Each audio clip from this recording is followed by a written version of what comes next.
বাংলাদেশি পণ্যের ওপর আমেরিকার শুল্ক ৩৭% বাড়ছে।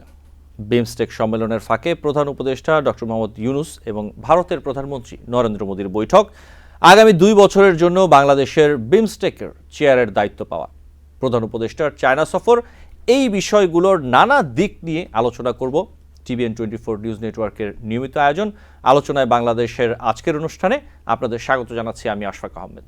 আজকের অনুষ্ঠানে আমাদের সাথে অতিথি হিসেবে যুক্ত আছেন নিট পোশাক শিল্প মালিকদের সংগঠন BKME এর সভাপতি মোহাম্মদ হাতেম, এবং আমাদের সাথে আরও যুক্ত আছেন ডক্টর লাইলুফার ইয়াসমিন, অধ্যাপক, আন্তর্জাতিক সম্পর্ক বিভাগ, ঢাকা বিশ্ববিদ্যালয়। আপনাদের স্বাগত জানাচ্ছি আলোচনায় বাংলাদেশ অনুষ্ঠানে। আমি অনুষ্ঠানের শুরুতে মোহাম্মদ হাতেম আপনার কাছে আসি, যে বিষয়টি নিয়ে এখন বাংলাদেশে সবচেয়ে বেশি আলোচনা হচ্ছে, যে বিষয়টি নিয়ে এবং সবচেয়ে গুরুত্বপূর্ণ বলতে গেলে বর্তমান সময়ে আমরা যেটি দেখতে পাচ্ছি যে বাংলাদেশি পণ্যের ওপর শুল্ক ৩৭% বাড়ছে। এখানে একটি কনফিউশন কাজ করছে অনেকের মধ্যে যে আসলে তাহলে এটি কি ৩৭% বাড়ছে, সব মিলিয়ে শুল্কের হারটা কত দাঁড়াচ্ছে?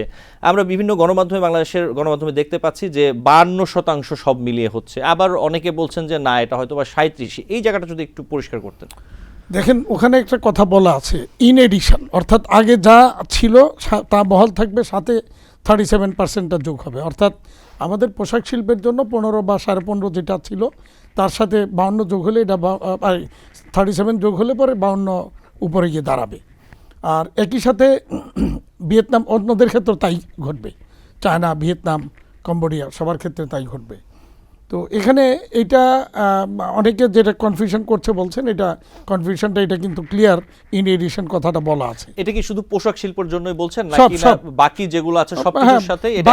বাকি যেটার জন্য যেখানে যা প্রযোজ্য ছিল সেই আইটেমের ওইটা 37-এর সাথে মানে যোগ হবে। আর তো পোশাক শিল্পে আমাদের 15% ছিল, 15.5 ছিল, সেটার 37 যোগ হয়ে এখন 52.5 দাঁড়াবে। এটা ক্লিয়ার। আর এইটাতে এইটা যেটা হয়েছে যে মানে ট্রাম্প প্রশাসন যেটা করেছে, এটা অনেকটা একতরফাভাবেই তারা করেছে, এবং এটা কারো তোয়াক্কা করছেন না, ওনারা করবেনও না সেটাই, এবং সেটা ঘোষণা দিয়েছেন, সেটা কার্যকর হয়ে যাবে।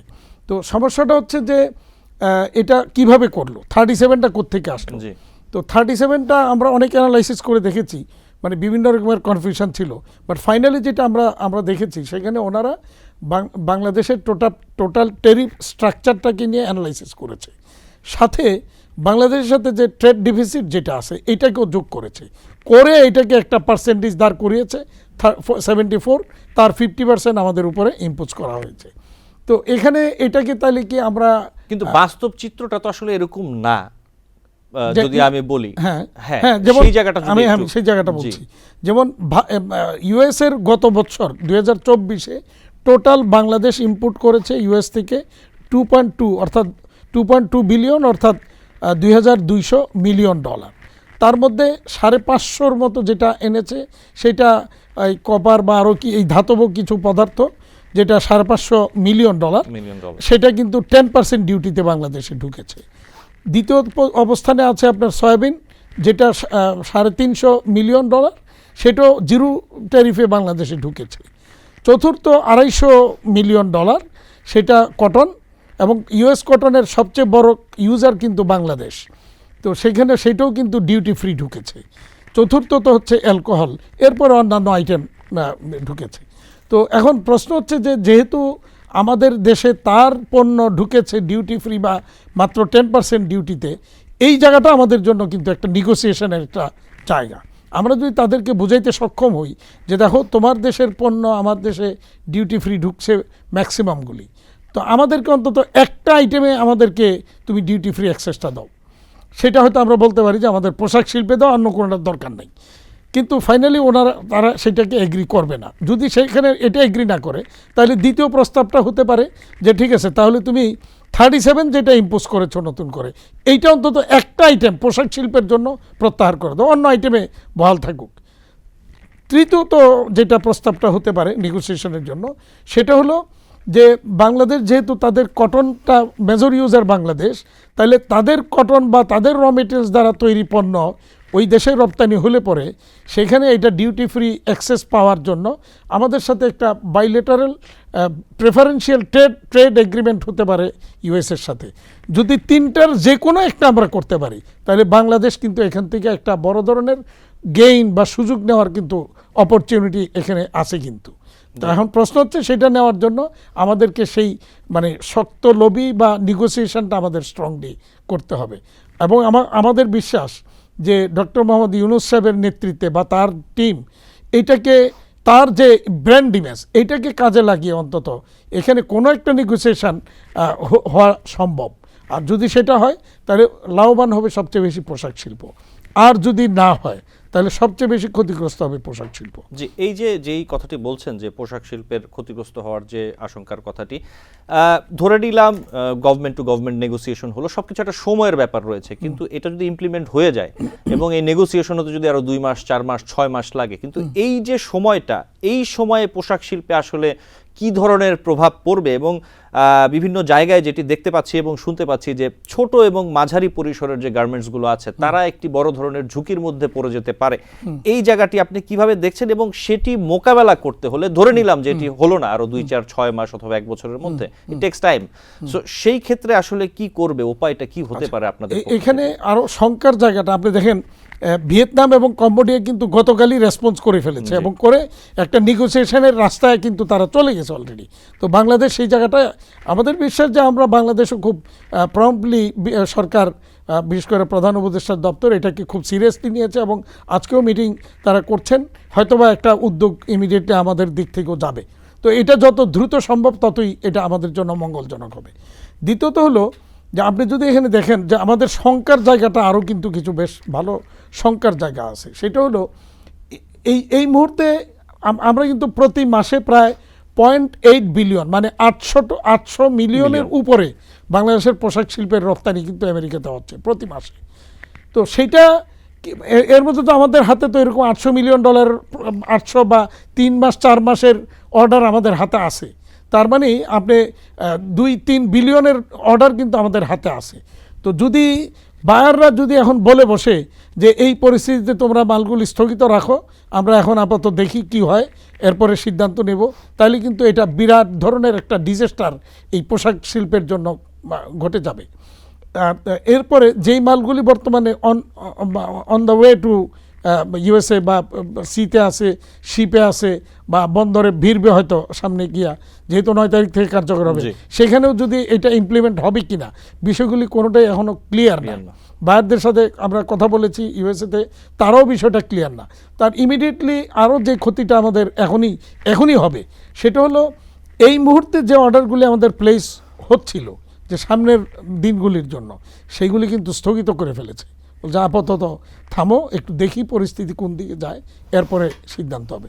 তো এরকম বেশ কিছু জায়গায় কিন্তু আমরা ক্ষতির মুখোমুখি কিন্তু অলরেডি হয়ে গেছি, কিন্তু এখন সেই ক্ষতিগুলি আমরা কাটিয়ে উঠতে হলে ওই যে নেগোসিয়েশনটা আমাদেরকে খুব স্ট্রংলি এবং সেটা ইমিডিয়েট এবং এটা যত দ্রুত সম্ভব করা যায় ততই আমাদের জন্য মঙ্গলজনক এবং ক্ষতির পরিমাণটা তখন কমে আসবে। জি, এই জায়গাতে আপনি সরকার এই যে দ্রুত সময়ের মধ্যে যে আসলে পদক্ষেপ নেওয়া দরকার, এই ক্ষেত্রে কৌশলটা কি হতে পারে? যেমন প্রধান উপদেষ্টা বৈঠক করেছেন, আমরা যেটা দেখেছি, ইমিডিয়েট কি রেসপন্স হতে পারে? স্টেট ডিপার্টমেন্টের সাথে যোগাযোগ অথবা ইউএস গভর্নমেন্টের কোন কোন ডিপার্টমেন্টের সাথে যোগাযোগ করে ইমিডিয়েট একটা ডিসিশন যে না এটা হল্ড করা অথবা এটাকে এইভাবে মিনিমাইজ করা, এই যে জায়গাগুলো, এই বিষয়গুলো নিয়ে আপনারা কোনো পরিকল্পনা দিয়েছেন কিনা অথবা এর মধ্যে কোনো আলোচনা হয়েছে কিনা সরকারের কোনো পক্ষ? আমাদের সাথে গত 2 দিন যাবতই, পরশুদিন থেকে আলোচনা হচ্ছে সরকারের বিভিন্ন লেভেলে। আজকেও বিডাতে একটা মিটিং ছিল, সেখানে অর্থনীতিবিদ আমাদের আর স্টেক হোল্ডার ব্যবসায়ীদের মধ্যে মানে আমার বিকিমিরও একজন প্রতিনিধি আমি পাঠিয়েছিলাম, সেখানে বিষয়গুলি নিয়ে আলোচনা হয়েছে এবং আলোচনা চলছে। তো আমার বিশ্বাস যে এটা খুব সরকার এটা সিরিয়াসলি নিয়েছেন এবং এটাকে যত দ্রুত সম্ভব যদি করা না যায় তাহলে কিন্তু ক্ষতির পরিমাণটা বাড়বে। তা আমরা কিন্তু এই জায়গাটার মধ্যে বিশেষ করে যদি ব্যাংকে আমরা যেমন বর্তমানে বাংলাদেশ ঘটনা কি ঘটে, মনে করেন যদি আমার যে অর্ডারগুলি এখন অন দ্য ওয়ে টু আছে যদি যেগুলি ইয়েতে যাচ্ছে সেইগুলি যদি দেখা যায় যে বায়ার পেমেন্টগুলি আমাদেরকে টাইমলি করছে না, তখন কিন্তু বাংলাদেশ ব্যাংকের ড্যাশবোর্ডে গিয়ে দেখা যাবে যে আমি ওভারডিউ হইলে পরে রেডমার্ক হয়ে যাবে কোম্পানি, এবং পরদিন থেকে আমাদের সকল কার্যক্রম ব্যাংক বন্ধ করে দিচ্ছে। তাহলে কিন্তু সেখানে আমার টোটাল রপ্তানি বন্ধ হয়ে যাবে, আমার টোটাল অ্যাক্টিভিটিসটা বন্ধ হয়ে যাবে। এই ধরনের বেশ কিছু শঙ্কার জায়গা কিন্তু আমরা আমাদের জন্য তৈরি হয়ে আছে। যে এবং এই জায়গায় আমি যদি ছোট্ট করে একটু আপনার কাছে জিজ্ঞেস করি যে এই যে আমরা যদি দেখি পোশাক শিল্পের শ্রমিক যারা আছেন তাদের উপরে আসলে এটার ডিরেক্ট বা ইনডিরেক্ট যে ইম্প্যাক্টটা তাদের উপরে আসলে এটি কতটা পড়বে, এবং যেটি বলছিলাম যে ছোট এবং মাঝারি গার্মেন্টসগুলোর যে ঝুঁকির বিষয়টি, এই জায়গাটা যদি একটু বলতেন যে ইমিডিয়েট ইফেক্ট এবং লং টার্ম ইফেক্ট কি হতে পারে, আশঙ্কা কি করছেন আপনারা, আর এটা অ্যাভয়েড করার জন্য আসলে কি কি পদক্ষেপ নেওয়া যেতে পারে? দেখেন, বড় বড় যে সমস্ত প্রতিষ্ঠানগুলি তাদের এরকম 2-4 মিলিয়ন ডলারের রপ্তানি যদি থেমেও যায় খুব একটা ইফেক্ট হবে না, যদিও সেখানেও সমস্যা আছে, কিন্তু সবচেয়ে বেশি ক্ষতিগ্রস্ত হবে ক্ষুদ্র মাঝারি শিল্পের যারা। কারণ তাদের ধরেন দেখা গেল যে তার $5 লাখ শিপমেন্টই যদি আটকে যায় তাহলে কিন্তু সে শেষ। $1 লাখ আটকে গেলেও শেষ, তার আদার্স বিজনেসগুলি বন্ধ হয়ে যাবে এবং সে তখন শ্রমিকের বেতন দিতে পারবে না, ফ্যাক্টরি বন্ধ হয়ে যাবে। এমনিতেই তো গত 1-1.5 বছর 2 বছর যাবৎ নানা রকমের সংকটের অভাব নেই। সেই সংকটের মাঝে নতুন করে এই সংকট যখন যোগ হবে তখন দেখা যাবে ওই মানে ওই এক সংকট চলমান আছে, আরেক সংকট তৈরি হয়েছে, তখন তার আর উপায় থাকবে না, তখন ওই লাইফ সাপোর্টে চলে যাওয়া, লাইফ সাপোর্ট থেকে এরপরে বিদায় হয়ে যাওয়া, মানে ফ্যাক্টরি বন্ধ হয়ে যাওয়া, ওই পরিস্থিতিতে মানে যাওয়ার শঙ্কা অনেক ফ্যাক্টরি, ছোট বিশেষ করে ছোট। এবং আমরা দেখতে পাচ্ছি যে গত 5ই আগস্টের পর দেশের যে সার্বিক পরিস্থিতি, আইন শৃঙ্খলা থেকে শুরু করে বিভিন্ন কারণে আমরা দেখেছি যে বাংলাদেশে অনেক গার্মেন্টস বন্ধ হয়ে গেছে, আমরা যেমনটা দেখেছি এবং শুনেছি। এই বিষয়টি সম্পর্কে যদি একটু ছোট করে বলতেন যে আসলে কি পরিমাণ গার্মেন্টস বন্ধ হয়ে গেছে অথবা পুরোপুরি সক্রিয় নেই এখন। হ্যাঁ, গার্মেন্টসগুলি যেগুলি অনেক গার্মেন্টস, যেমন ধরেন আমি যদি বিকিম এবং বিজিএমের হিসাব দিই, গত 1 বছরে প্রায় 200 থেকে 250 ফ্যাক্টরি বন্ধ হয়ে গেছে। কেন বন্ধ হয়েছে তার অনেকগুলি কারণ, শুধু একটা কারণ না। প্রথমত আমি মেজর যে কারণটা বলবো সেটা হচ্ছে ব্যাংকগুলির চরম অসহযোগিতা এবং তাদের নিজের মুনাফা দিকে তাদের নজর বেশি দেওয়া, এটা একটা অন্যতম প্রথম কারণ বলবো। দ্বিতীয়ত হচ্ছে ব্র্যান্ড এবং বায়ারদের আনইথিক্যাল বাইং প্র্যাকটিস, এটাও আরেকটা কারণ। তারা বিভিন্ন নানাভাবে আমাদেরকে মানে কস্টিং প্রাইসের নিচে আমাদেরকে অর্ডার নিতে বাধ্য করছে, তারপরে আবার মাল নিয়ে পেমেন্ট দিচ্ছে না টাইমলি, অথবা মাল নিয়ে এয়ার শিপমেন্ট করাচ্ছে, অথবা ডিসকাউন্ট করাচ্ছে, নানাভাবে আমাদেরকে ক্ষতিগ্রস্ত করেছে গত 1-1.5 বছর 2 বছর যাবৎ। ফলে এইটা গেল মানে 2টা কারণ, মানে প্রধান 2টা কারণ হচ্ছে এইটা। তৃতীয় কারণ যদি বলি, আমরা আমাদের এখানে মানে কাস্টমস বা এনবিআরের নানা রকমের পলিসি রয়েছে। বাংলাদেশ ব্যাংকের রং কিছু পলিসি গত 2 বছর হয়েছে যেগুলি রপ্তানিকে ক্ষতিগ্রস্ত করেছে, এখনও সেই পলিসিগুলি রয়েছে। যেমন আমরা যদি বলি যে ইডিএফের যে ফ্যাসিলিটিটা ছিল $7 বিলিয়ন, এটা বন্ধ করে দেওয়া হয়েছে। এই এপ্রিল থেকে আপনার আমাদের প্রি শিপমেন্ট ক্রেডিট স্কিমের 10,000 কোটি টাকার 5% ইন্টারেস্ট একটা ফান্ড ছিল, যেটা আমরা পিসি হিসাবে, প্যাকিং ক্রেডিট হিসাবে বা বিভিন্ন প্রোডাকশন চলমান রাখার জন্য আমরা সেটাকে নিতে পারতাম, সেটাও এই এপ্রিল থেকে বন্ধ। তারপরে আবার আপনার ইন্টারেস্ট রেট বেশি, তারপরে আবার মানে সামান্যতম কিছু ঘটলেই সেখানে আমার ওই ড্যাশবোর্ডে আমার রেডমার্ক হয়ে যাচ্ছে, তখন আদার্স অ্যাক্টিভিটি সব বন্ধ করে দিচ্ছে, ইন্টারেস্ট রেট বেশি। আবার ঋণের কিস্তি পরিশোধ যদি মানে আগে 6 মাস যদি ঋণের কিস্তি পরিশোধের ছিল, যে ফেল করলে এরপরে গিয়ে ক্লাসিফাইড হইতো, এটাকে পরে করলো 3টা, এখন করছে এটা 1টা। তো এই যে পরিস্থিতি, তো এটা হয়তো বাংলাদেশ ব্যাংক বলবে বা অনেকে বলবেন অর্থনীতিবিদরা, এটা তো বেস্ট প্র্যাকটিস, ওয়ার্ল্ডের বেস্ট প্র্যাকটিস, এটাই তো করা উচিত। অফকোর্স আমরা এটাকে একমত যে এই ধরনের প্র্যাকটিসটা ওয়ার্ল্ডের বেস্ট প্র্যাকটিস, এটাই করা উচিত। বাট কখন? মানুষ যখন আইসিইউতে থাকে, রুগী যখন আইসিইউতে থাকে, রুগী যখন লাইফ সাপোর্টে থাকে, তখন আর কিন্তু বেস্ট প্র্যাকটিস তো দূরের কথা, স্বাভাবিক প্র্যাকটিসও চলে না।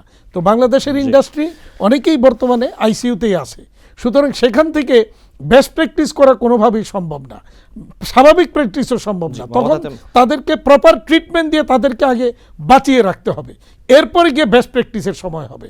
যার কারণে আমরা বাংলাদেশ ব্যাংকে অনেকবার বলেছি, গভর্নর মহোদয়কে বলেছি, উনি অত্যন্ত একজন স্বজন ব্যক্তি, বিজ্ঞজন, ভালো অর্থনীতিবিদ, অনেক বুঝেন ভালো, ওনাকে আমরা বিষয়টা বলেছি যে এই মুহূর্তে অন্তত আরও 1 বছরের জন্য এই জায়গাটাকে একটু ভেবে দেখেন, এইটাকে এখনই ইমপ্লিমেন্টেশনে যাওয়াটা উচিত হবে না। কিন্তু সেই ধরনের আবার ইনসেন্টিভ, যে আমরা দেশীয় সুতা ব্যবহারের বিপরীতে যে নগদ সহায়তা পাইতাম, সেটাকেও গত বছর 2024 সালের ফেব্রুয়ারি মাস থেকে অলমোস্ট বন্ধ করে দেওয়া হয়েছে। এটা বাংলাদেশ ব্যাংক একটা সার্কুলার দিয়ে সেটাকে বন্ধ করেছে। এতে নিট শিল্পের যে গর্বের জায়গাটা ছিল, যে নিট শিল্প বাংলাদেশি স্পিনিং মিল বা সুতায় স্বয়ং সম্পূর্ণ, এবং সেই ক্ষেত্রে আমাদের ভ্যালু এডিশনের মাত্রা মোর দেন 85%, সেই গর্বের জায়গাটা আর থাকছে না। এতে আমরা এখন আমদানি নির্ভর রপ্তানি শিল্পে পরিণত হচ্ছে নিটওয়ার শিল্প, যার কারণে লক্ষ লক্ষ কোটি টাকার ইনভেস্টমেন্ট ব্যাকওয়ার্ড লিঙ্কেজ ইন্ডাস্ট্রিতে স্পিনিং মিলগুলি ধ্বংসের দ্বার প্রান্তে এখন। জি, ধন্যবাদ। আমি আবারও আসবো নিশ্চয়ই আপনার কাছে মোহাম্মদ হাতেম। আমি একটু ডক্টর লাইলুফার ইয়াসমিন আপনার কাছে আসি। যেই আলোচনাগুলো হচ্ছিল গার্মেন্ট শিল্প নিয়েই মূলত আসলে আলোচনা করছিলাম, কিন্তু আমরা যদি আরেকটু বিগার সিনারিও দেখি, যে বাংলাদেশের টোটাল যে ইকোনমি, সার্বিক অর্থনীতি, এই জায়গাটাতে যে প্রভাবটা পড়বে আপনি কিভাবে দেখছেন, কিভাবে প্রভাবটা পড়বে, এবং সরকারের জন্য এটা সামলানো আসলে কতটা ডিফিকাল্ট হয়ে যাচ্ছে বা যেতে পারে, অথবা কি কৌশল নেওয়া প্রয়োজন, শুধু তৈরি পোশাক শিল্প নয়, অন্যান্য যে সেক্টরগুলো আছে ওভারঅল, যদি স্পেসিফিকলি এই শুল্কর জায়গাটা ধরে বলি, আমেরিকার যে শুল্ক আরোপের যে বিষয়টি, এই জায়গাটা থেকে আপনি কিভাবে দেখছেন? ধন্যবাদ। আমি এই বিষয়ে খুব একটা বিশেষজ্ঞ নই, তারপরও আমি আন্তর্জাতিক সম্পর্কের আলোকে যেটা বলতে পারি, যে আমার যেটা মনে হয়েছে যে সামনে আমাদের 2026 সালে যেই উত্তরণের কথাটা ছিল এলডিসি পর্যায় থেকে, তো সেটা মাথায় রেখে আমরা এফটি এর কথা চিন্তা করছিলাম বিভিন্ন দেশের সাথে। আমার মনে হয় যে বাংলাদেশের যেটা এখন প্রয়োজন সেটা হচ্ছে রিজিয়নালি এবং রিজনের, এশিয়ান রিজনের মধ্যে এবং ইউরোপের সাথে এবং আফ্রিকার সাথে, এই রিজন গুলাতে আমাকে কাল্টিভেট করতে হবে যে আমার কি কি অপশন আছে এবং এখানে কি কি পণ্য বাংলাদেশ রপ্তানি করতে পারে। যেমন ফার্মাসিউটিক্যাল আমাদের একটা এরিয়া আছে যেখানে আমরা অনেকদিন ধরে ভালো করছি, এবং সেই ধরনের ইস্যু গুলাতে আমাদের নজর দিতে হবে। আরেকটি হচ্ছে যে যখন আমরা দেখব যে আমাদের মানব শক্তি, যেমন আপনি হয়তো কিছুদিন আগে দেখে থাকবেন নিউ ইয়র্ক টাইমসের একটা প্রতিবেদন ছিল যে একটু যদি স্কিলড মানব শক্তি আমরা বাড়াতে পারি, আমরা কিন্তু 2050 সালে বাংলাদেশ হবে 4th লার্জেস্ট কান্ট্রি যেখান থেকে মানব শক্তি যাবে। এবং সেক্ষেত্রে আমি যেটা মনে করি যে আমাদের একটা সম্ভবত মানসিক একটা মানে প্রতিবন্ধকতা আছে এক্ষেত্রে, যে আমরা সবাই কিন্তু বিশ্ববিদ্যালয়ের ডিগ্রি এবং এটা মনে করি যে আমাদের চূড়ান্ত লক্ষ্য, কিন্তু আমরা যদি দেখি যে স্কিলফুল যে ম্যান পাওয়ার তৈরি করা, সেটা কিন্তু শুধুমাত্র ডিগ্রিধারী নয়, বাট সেটা কিন্তু কারিগরি কাজ, যেটার জন্য কিন্তু চায়না থেকে শুরু করে বিভিন্ন দেশ প্রচুর স্কলারশিপ নিয়ে আসছে বাংলাদেশে, কিন্তু এটা অনেক অনেক আমাদের আবেদন করছে। এবং আমি শিক্ষিকা হিসেবে আমি দেখেছি যখন আমাদের কাছে চিঠি এসেছে, আমরা কিন্তু মানুষ পাচ্ছি না যে এটা কে যেতে পারে, যে আমরা বিভিন্নভাবে যে আমাদের দক্ষতা বাড়ানো। এবং আপনি আরেকটা জিনিস দেখবেন, একটা একটা বিখ্যাত বই আছে, it's non fiction, on greying of the great powers. সেটা হচ্ছে যে উন্নত বিশ্বের কোন কোন দেশে কিভাবে করে বৃদ্ধ লোকের সংখ্যা বাড়ছে এবং সেক্ষেত্রে কিভাবে করে তারা দক্ষ জনশক্তি টানছে, যে এই ক্ষেত্রে এই দিকে যদি আমরা একটু নজর দেই।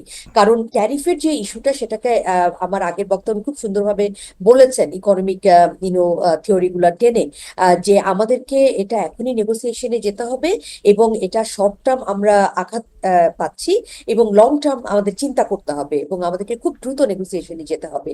কাজে আপনি শর্ট টার্ম হয়তো থাকাটার জন্য প্রস্তুত করতে হবে আমাদের জনগণকে এবং আমাদের পুরা মানে আমাদের সোসাইটিকে, কিন্তু আমার সেই সাথে মিডিয়াম টার্ম এবং লং টার্ম চিন্তা করতে হবে। এবং আপনি দেখবেন যে জাপান সহ বেশ কিছু দেশ কিন্তু সুবিধা দিচ্ছে, যেমন ধরেন নার্সিং একটা এরিয়া, সেরকম ভাবে আরো বেশ কয়েকটা এরিয়া আছে। কারণ বিশ্বে কিন্তু এখন কেয়ার ইকোনমি বাড়ছে আস্তে আস্তে, এবং সেই জায়গাগুলোতে আমরা যদি স্ট্র্যাটেজিক ওয়েতে আমরা একটু হিসাব করে আমরা সেখানে যদি সেখানকার জন্য যদি আমাদের জনগোষ্ঠীকে তৈরি করতে পারি, তাহলে কিন্তু কিন্তু আমরা দেখতে পাবো যে কিভাবে করে যে বাংলাদেশের জনশক্তি হতে পারে আমার সবচেয়ে বড় রপ্তানিযোগ্য, আমি এটাকে পণ্য হিসেবে দেখছি না, বা রপ্তানিযোগ্য আইটেম। এবং সেখানে কিন্তু কোনো ট্যারিফ নাই। সেখানে কিন্তু কখনোই মানে প্রতিযোগিতা যখন করবে, প্রতিযোগিতায় যে এগিয়ে যাবে সেই কিন্তু এই কাজগুলা করতে পারবে। তো আমাদেরকে এভাবে স্ট্র্যাটেজিক ভাবে একটু চিন্তা করতে হবে। জি, লাইলুফার ইয়াসমিন, আপনাকে ধন্যবাদ। আমাকে একটি বিরতি নিতে হবে, বিরতি থেকে ফিরে আলোচনা চালিয়ে যাব। দর্শক, আলোচনায় বাংলাদেশ অনুষ্ঠানে নিচ্ছি ছোট্ট একটি বিরতি, সাথে থাকবেন। TBN 24 টেলিভিশন দেখতে আজই কল করুন 7187776556। লগ ইন করুন www.totalcablebd.com। দর্শক, আলোচনায় বাংলাদেশ অনুষ্ঠানে আপনাদের আবারও স্বাগত জানাচ্ছি। আমাদের সাথে দুজন অতিথি আছে, আমি সরাসরি প্রশ্নে চলে যাই। ডক্টর লাইলুফার ইয়াসমিন, আমি একটু আপনাকে দিয়ে শুরু করি। যে প্রসঙ্গটা এখন একটু তুলতে চাই সেটা হচ্ছে যে ব্যাংককে ডক্টর মোহাম্মদ ইউনূস এবং ভারতের প্রধানমন্ত্রী নরেন্দ্র মোদীর মধ্যে প্রথমবারের মধ্যে দ্বিপাক্ষিক বৈঠক হয়েছে। দুই দেশের যে সম্পর্কের টানাপোড়েন, যে পরিস্থিতি চলছে, এই বৈঠক পরবর্তী দুই দেশের সম্পর্কে গতি কতটা ফিরবে বলে আপনার মনে হচ্ছে? ধন্যবাদ।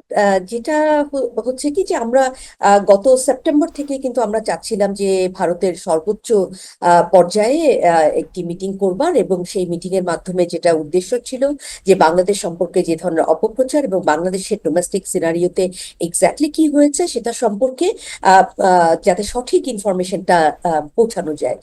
কারণ আমরা যেটা দেখেছি যে ভারতের বিভিন্ন মাধ্যম থেকে, এটা সোশ্যাল মিডিয়া বলুন, এটা এমনি মিডিয়া বলুন, বা এটা আপনি টুইটার বলুন, সেখান থেকে কিন্তু প্রচুর ভুল তথ্য ছড়ানো হচ্ছে। এবং সেটা নিয়ে বিবিসি ভেরিফাইড লাইভ এবং আল জাজিরা এরকম আরো অনেকগুলো ইন্টারন্যাশনাল নিউজ এজেন্সি কিন্তু পয়েন্ট আউট করেছে। তো এটা আমাদের যেরকম দরকার, এবং সেই সাথে আমাদেরকে একটু মনে রাখতে হবে যে আমরা নেইবার, যিনি যে আছে একটি দেশের নেইবার কিন্তু আমরা বদল করতে পারি না।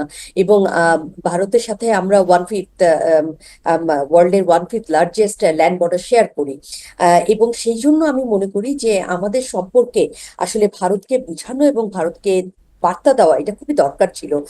ভারতও তাদের নিজস্ব পলিটিক্যাল কারণে তারা কিন্তু এটা করতে চায়নি বাংলাদেশের সাথে, তারা কিন্তু একটু ডিলে করেছে। এবং বিমস্টেক একটা পারফেক্ট একটা ভেন্যু ছিল এই কারণে যে এটা কিন্তু অনেকগুলো দেশ না, অল্প কয়েকটি দেশের একটি সংগঠন, এবং সেখানে কিন্তু বাংলাদেশকে এড়াবার খুব একটা সুযোগ নাই। এবং আরেকটা জিনিস হচ্ছে, এটা কোনো দেশের হোম গ্রাউন্ডে হয়নি, এটা যেখানে হয়েছে সেটাতে দুইটা দেশের জন্যই কিন্তু তাদের প্রপার যে এজেন্ডা আছে সেটা নিয়ে কথা বলাটা সম্ভব। সো এই বৈঠকটাকে আমি দেখছি যে ভবিষ্যতের রিলেশনশিপটা কোন দিকে যাবে সেটা সূচনা মাত্র। আমি মনে করছি না যে প্রথম মিটিং এ অনেক কিছু হয়ে যাবে, কিন্তু আন্তর্জাতিক সম্পর্কে আমরা জানি যে যখন কিউবান মিসাইল ক্রাইসিস হয়, তারপরে কিন্তু আমেরিকা এবং সোভিয়েত ইউনিয়নের মধ্যে প্রথম হটলাইন, অর্থাৎ টেলিফোন কলে মানে একটি দেশের রাষ্ট্রপ্রধান, সরকার প্রধান আরেকটি দেশের সরকার প্রধানের সাথে সরাসরি কথা বলবেন, এই কূটনীতিটা চালু হয়। অর্থাৎ সরাসরি কথা বলবার কিন্তু কোনো বিকল্প নাই। এবং এই কারণে আমি মনে করছি যে তাদের একসাথে বসাটার একটা যেমন ভিজুয়াল এফেক্ট থাকবে, একটা ডেমনস্ট্রেটিভ এফেক্ট থাকবে। আমি মনে করছি না এর সাথে সকল সমস্যার সমাধান হবে। বা আপনি এর মধ্যেও মিডিয়া দেখেছেন যে ভারতের মিডিয়া এটাকে একটি একরকম টুইস্ট দিয়ে প্রচার করেছে। এবং আমরা এখানে যতটা পজিটিভ ভাবে বলছি, অতটা পজিটিভ ভাবে কিন্তু তাদের মিডিয়া এটাকে অ্যাপ্রোচ করেনি। সুতরাং আমি দেখছি যে এটা সূচনা মাত্র।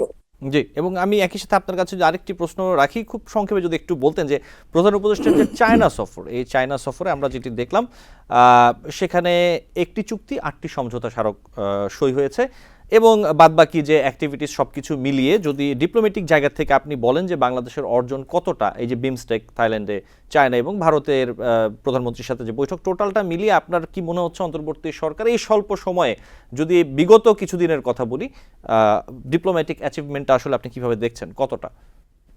একটা হচ্ছে যে আপনি সামগ্রিক ভাবে যদি বলতে বলেন তাহলে আমি বলবো যে এটাকে আমি খুবই ইতিবাচক ভাবে দেখছি। এটা হচ্ছে যে ইন্টারিম গভর্নমেন্ট বাংলাদেশকে একটি অবস্থানে তুলতে পেরেছেন। তিনি বাংলাদেশের যে কি চাওয়ার আছে, বাংলাদেশ কোন পথে যাচ্ছে, এবং বাংলাদেশ কোন কি ধরনের সহযোগিতা তার মিত্র দেশগুলোর কাছ থেকে চাচ্ছে, এই বিষয়টা তুলে ধরা এবং এই বিষয়টা সম্বন্ধে কোনো অস্পষ্টতা না রাখা, এবং প্রতিবারই কিন্তু সংবাদ সম্মেলন করে সবকিছু আমাদেরকে জানানো হয়েছে, যেটা আমরা একটু কম দেখেছি অতীতে, এবং এটার মাধ্যমে আমি মনে করছি যে জনগণও বুঝতে পারছে যে এই ইন্টারিম গভর্নমেন্ট আমাদেরকে কোন দিকে নিয়ে যাচ্ছে। তো সেই কারণে আমি এটাকে ইতিবাচক ভাবে দেখছি। জি, আপনাকে ধন্যবাদ আলিফা ইয়াসমিন। আমি একটু মোহাম্মদ হাতেম আপনার কাছে আসি।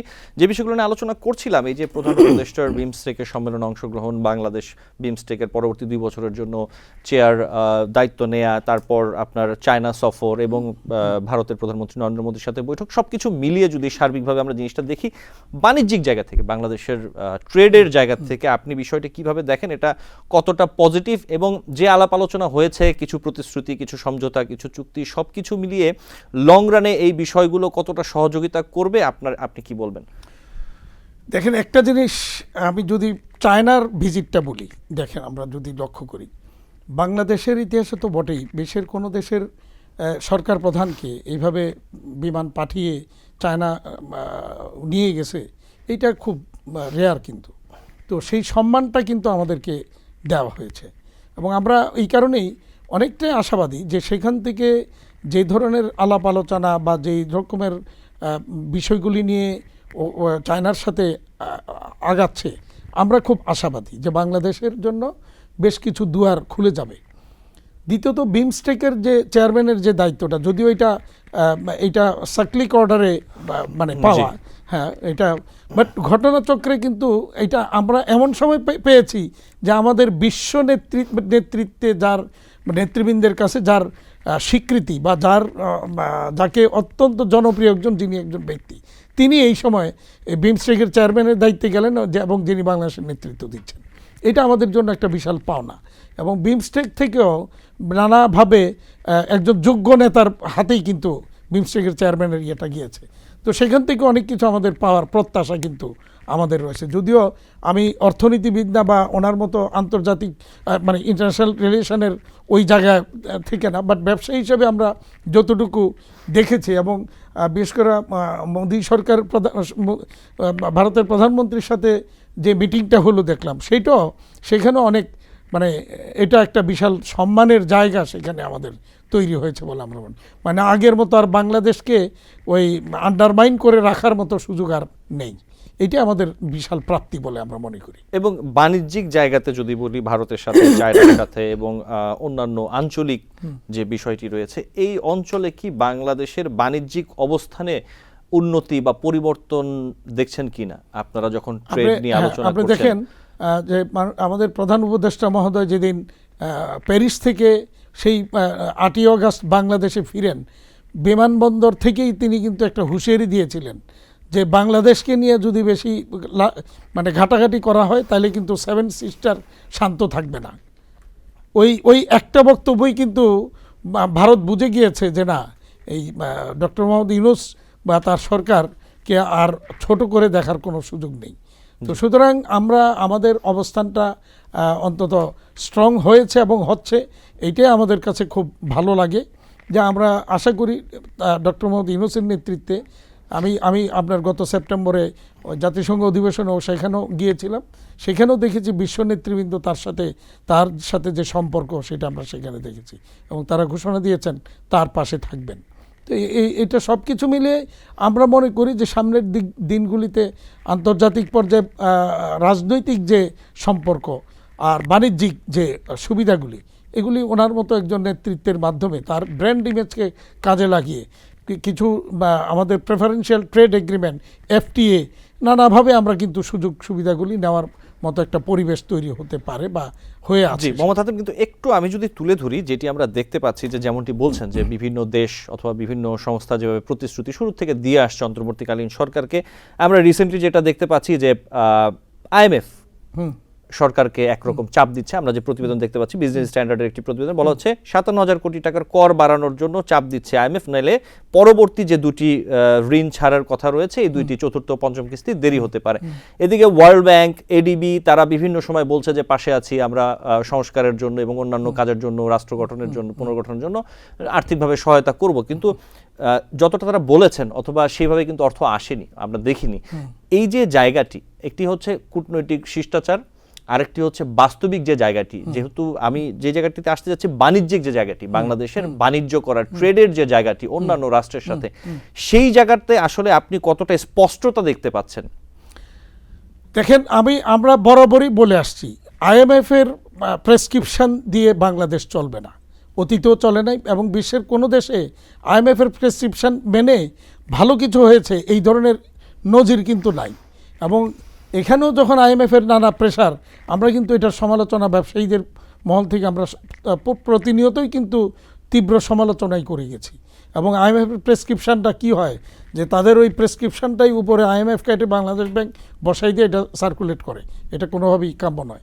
আমাদের বুঝতে হবে যে IMF এর কোনটা আমাদের জন্য, আমাদের দেশের জন্য উপযোগী, সেটাকে আমাদের গ্রহণ করতে হবে, আর যেটা উপযোগী না সেটাকে অবশ্যই পরিহার করতে হবে।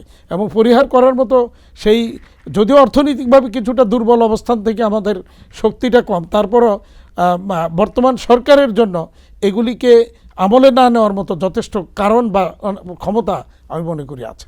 এবং সেইটা বোর্ডলি ফেস করতে হবে, প্রতিবাদ করতে হবে, তাদেরকে বুঝাইতে হবে যে না, তুমি যেই প্রেসক্রিপশন দিছো এটা সবটা এইভাবে মানা যাবে না, এটাকে এইভাবে ওইটা এইভাবে করতে হবে। কারণ আমার দেশের অর্থনৈতিক কন্ডিশন, আমার দেশের সার্বিক পরিস্থিতি, ব্যবসা বাণিজ্য, ইনভেস্টমেন্ট সব কিছু বিবেচনায় বর্তমান যে সংকট রয়েছে, সেই সংকটে IMF এর সব প্রেসক্রিপশন মানতে গেলে ইন্ডাস্ট্রি ধ্বংস হবে, যেটা এখন আমরা দুকে দুকে মরছি।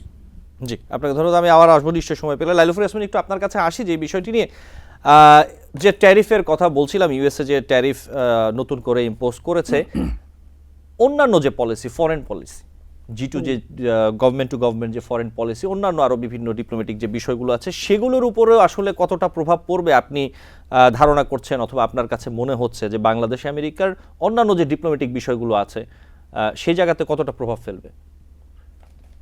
একটা হচ্ছে যে বাংলাদেশে যেই ধরনের মানে সরকার যেই ধরনের কাজ করছে, সেটাতে কিন্তু যুক্তরাষ্ট্রের সরকার, এর আগের বাইডেন অ্যাডমিনিস্ট্রেশন বলুন, এখনকার ট্রাম্প অ্যাডমিনিস্ট্রেশন বলুন, তারা কিন্তু সমর্থন জানিয়েছেন, একদম ব্ল্যাঙ্কেট সমর্থন জানিয়েছেন। এবং আমরা দেখেছি যে বিভিন্ন সময় স্টেট ডিপার্টমেন্ট বলুন বা হোয়াইট হাউসের মুখপাত্র বলুন, তাদেরকে অনেক সময় একটু টিকিং কোয়েশ্চেন করা হয়েছে বাংলাদেশ সম্পর্কে, কিন্তু তারা সবসময় বলেছেন যে তারা বাংলাদেশ গভর্নমেন্টের পাশে আছেন।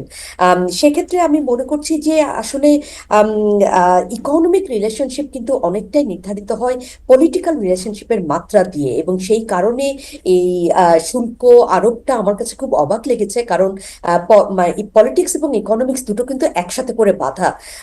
আপনি হঠাৎ করে একটি দেশের উপরে এতটা শুল্ক আরোপ করে দেবেন, এবং সেই দেশের যে জিওপলিটিক্যাল সিগনিফিকেন্স কি আপনি ভালো করেই জানেন যে বাংলাদেশকে এখন আমরা অনেকেই বলি যে ইটস ইমার্জিং মিডল পাওয়ার, কারণ এটা যে লোকেশনাল রিয়ালিটি, বাংলাদেশকে কিন্তু যুক্তরাষ্ট্র বলুন, ইউরোপিয়ান ইউনিয়ন বলুন, ইউকে বলুন, চায়না বলুন, জাপান বলুন, অস্ট্রেলিয়া বলুন, তারা কিন্তু বাংলাদেশের সাথে একসাথে কাজ করতে চাচ্ছে। সেই অবস্থায় বাংলাদেশের ইকোনমিক একটা সমস্যা তৈরি করাটা, যে এটা আসলে আমার কাছে মনে হয়েছে যে ঠিক ঠিক পলিটিক্যালি এটা একটু অবিশ্বাস্য মনে হয়েছে আমার কাছে। যদিও আমি একটু যোগ করি লাইলুফুল ইয়াসমিন, আপনি যে কথাটি বলছেন, আমি একটি তথ্য একটু দেই, সময় আমাদের হাতে কম। আমেরিকার যে বিনিয়োগ ব্যাংক জেপি মর্গান বলছে যে এই বছরই আমেরিকার অর্থনীতি মন্দার মুখোমুখি হতে পারে, এটি তাদের অনুমান বা পূর্বাভাস। এখন যে বিষয়টি, যদি ইউএসএতে অর্থনৈতিক মন্দা হয় অথবা এমন কোনো সম্ভাবনা দেখা দেয়, এর প্রভাব বিশ্বের অন্যান্য দেশগুলোর মধ্যে পড়বে, এটা খুব স্বাভাবিক। এই জায়গা থেকে এই যে শুল্ক যেটা আমরা দেখতে পাচ্ছি, এবং অন্যান্য এই যে IMF এর চাপ, ADB, ওয়ার্ল্ড ব্যাংক অথবা অন্যান্যদের সাথে আমরা কথায় অনেক কিছু শুনছি, কাজে আমরা ততটা দেখতে পাচ্ছি না। সার্বিকভাবে বাংলাদেশের অর্থনীতির যে অবস্থা, বাস্তবতা কি করবে বাংলাদেশ আসলে এই সিচুয়েশনে, আপনার কি মনে হয়? এবং এই ইন্টারিম গভর্নমেন্টের সময়ে কত বড় চ্যালেঞ্জ এটা? হ্যাঁ, এটা একটি বিশাল চ্যালেঞ্জ। কারণ একদিকে আপনি দেখতে পাচ্ছেন যে আমাদের পূর্বে মানে মায়ানমারের সাথে আমাদের সম্পর্ক এবং মায়ানমারের যে অস্থিরতা, সেটার কারণে কিন্তু বাংলাদেশের সাথে আমেরিকা এবং অন্যান্য রাষ্ট্রের একটি শক্ত সম্পর্কের প্রয়োজন আছে। এবং একই সাথে আমি দেখতে পাচ্ছি যে আমেরিকার ইন্দো প্যাসিফিক কৌশলের একটি অন্যতম প্লেয়ার কিন্তু এই সাউথ এশিয়াতে বাংলাদেশ।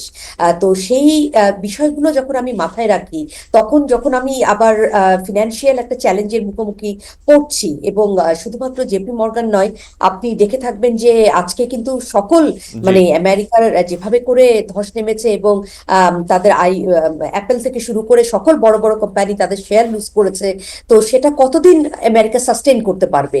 এর থেকে অনেক কম মাত্রার শেয়ার বাজারের পতনের পরেই কিন্তু আমেরিকার 1930s এর ফিনান্সিয়াল ধসটা নামে। তো এটা কতদিন সাস্টেন করতে পারবেন এটা যেমন আমাদেরকে একটু দেখতে হবে। সাধারণ জনগণ কতদিন ধরে তাদের নিত্য প্রয়োজনীয় দ্রব্যের দামটা সহ্য করতে পারবেন সেটা দেখতে হবে। কাজে শুধুমাত্র বাংলাদেশ এবং বাকি বিশ্ব নয়, এবং যেখানে চায়না পাল্টা শুল্ক আরোপ করেছে সেটার কোনো পজিটিভ বেনিফিট আমরা নিতে পারি কিনা ওইটা নিয়েও আমাদেরকে মনে হয় একটু চিন্তা করতে হবে। লাইলুফুর রহমান, ঠিক এই জায়গাটাতে আমি এই প্রশ্নটাতেই আসবো মোহাম্মদ হাতেম আপনার কাছে, যে কথাটি বলছিলেন লাইলুফুর রহমান, এই যে চায়না আমেরিকার যে ট্রেড ওয়ার, এই জায়গাটা থেকে আসলে বাংলাদেশ নিজেদের নিরাপদ রেখে, রাষ্ট্র হিসেবে বাংলাদেশ নিজেকে নিরাপদ রেখে কতটা লাভ আসলে এখান থেকে বের করে নিতে পারে? আমরা অনেকদিন যাবতই আমি বলে আসছিলাম যে চায়নার সাথে যে বাণিজ্য যুদ্ধ আমেরিকার, এটা বাংলাদেশের জন্য একটা সুযোগ, এবং সেই সুযোগটা আপনি যদি দেখেন যে চায়না যে রপ্তানি করছে সেই রপ্তানির যদি 5%ও যদি আমেরিকাতে কমে, এবং কমবে, কমার নানা কারণ আছে। প্রথমত তাদের ডোমেস্টিক মার্কেটে ডোমেস্টিক্যালি যেখানে যে শ্রমিকের মজুরি, পোশাক শিল্পে যে মজুরিটা পায় তার চেয়ে অনেক বেশি হাইটেক ইন্ডাস্ট্রিতে তারা পায়, ফলে ওখানে শ্রমিক সংকট কিন্তু পোশাক শিল্পে এখন শুরু হয়েছে। ফলে তারা পোশাক শিল্প থেকে সরে যাচ্ছে, সরে গেলে সেখানে তাদের রপ্তানিটা কমবে। যে 5%ও যদি রপ্তানি, ওই মার্কেটটা কি ধরতে পারবে বাংলাদেশ? 5%ও যদি রপ্তানি কমে, সেই জায়গাকে ফিল আপ করার মতো, সাপোর্ট দেওয়ার মতো বাকি বিশ্বের অন্যান্য দেশগুলির, ভিয়েতনাম অথবা ভিয়েতনাম, বাংলাদেশ সবার মিলেও কিন্তু এত সহজ না। তো সেইখানে বাংলাদেশের জন্য একটা বিশাল সুযোগ কিন্তু। বাট আমি কিন্তু অনেকদিন যাবত এটা বলে আসছিলাম যে এই সুযোগটা আসলে আমরা কাজে লাগাতে পারবো কিনা। কেন পারবো না? যে প্রথমত হলো আমাদের গ্যাস সংকট, দ্বিতীয়ত ব্যাংকিং যে নানা রকমের সংকট এবং অরাজকতা চলছে, ব্যাংকিং যে মানে অ্যান্টি বিজনেস পলিসি বর্তমানে যেগুলি রয়েছে, এই সমস্ত আরেকটা কারণ। তৃতীয়ত হলো বাংলাদেশ এই এনবিআরের ভ্যাট, কাস্টমস এবং ট্যাক্সেশন পলিসি, সব কিছু মিলেই আমরা কিন্তু একটা মানে ব্যাড পজিশনই আছি। আর আরেকটা যেটা আমরা সবসময় বলছি যে আইন শৃঙ্খলার যে পরিস্থিতিটা, বিশেষ করে যে কোনো ইস্যুতে শ্রমিকরা রাস্তায় নেমে যাওয়া, কাজ বন্ধ করে দেওয়া, একটা মারধর করা, ভাঙচুর করা, অগ্নিসংযোগ করা, এই যে বিষয়গুলি গত অগাস্ট থেকে চলছে, সেপ্টেম্বর থেকে চলছে, এইটাকে যদি কঠোর হস্তে যদি দমন না করা যায় তাহলে কিন্তু আমাদের পক্ষে এই যে অপার সম্ভাবনা সেটা কাজে লাগানো সম্ভব না। শ্রমিকদের এখানে একটু বলে রাখা ভালো, শ্রমিকদের ন্যায্য যে কোনো দাবি বিকেএমই, বিজেএমই, সরকার সবাই অ্যাড্রেস করতে সবসময় প্রস্তুত থাকে, ন্যায্য যে কোনো দাবি। কিন্তু বর্তমানে যা হচ্ছে সেটা কিছু সংখ্যক এনজিও এবং তথাকথিত কিছু শ্রমিক নেতা নেত্রীর ইন্ধনে এখানে কিছু অন্যায্য দাবি, ইল্লিগ্যাল মানে দাবি নিয়ে এই শ্রমিকরা অশান্ত পরিবেশ তৈরি করার চেষ্টা করছে। সেখানে বিদেশেরও অনেকের আমরা বলি, অনেকের, এবং আমরা ভিডিও ক্লিপ সহ, ফুটেজ সহ প্রমাণ হয়েছে যে কারা কারা পিছন থেকে ইন্ধন দিচ্ছে। তো সেই জায়গাগুলিতে যদি ঠিক করা যায় তাহলে আমাদের পক্ষে এই সুবিধাটা নেওয়া সম্ভব হবে। জি, মোহাম্মদ হাতেম, আপনাকে অনেক ধন্যবাদ। আমাদের হাতে আজকে সময় শেষ, নিশ্চয়ই অন্য কোনো দিন কথা হবে আপনার সাথে আবারও। এবং ডক্টর লাইলুফুর ইয়াসমিন, আপনাকেও ধন্যবাদ জানাচ্ছি, ভালো থাকবেন। দর্শক, আলোচনায় বাংলাদেশ অনুষ্ঠানে আজ এই পর্যন্তই। পরবর্তী অনুষ্ঠান দেখার আমন্ত্রণ জানিয়ে বিদায় নিচ্ছি।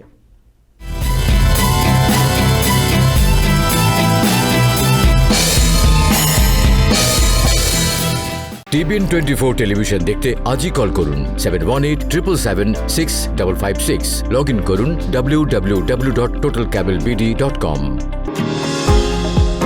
নিউ ইয়র্ক থেকে সম্প্রচারিত TBN 24 টেলিভিশন বিশ্বজুড়ে বাঙালির কণ্ঠস্বর।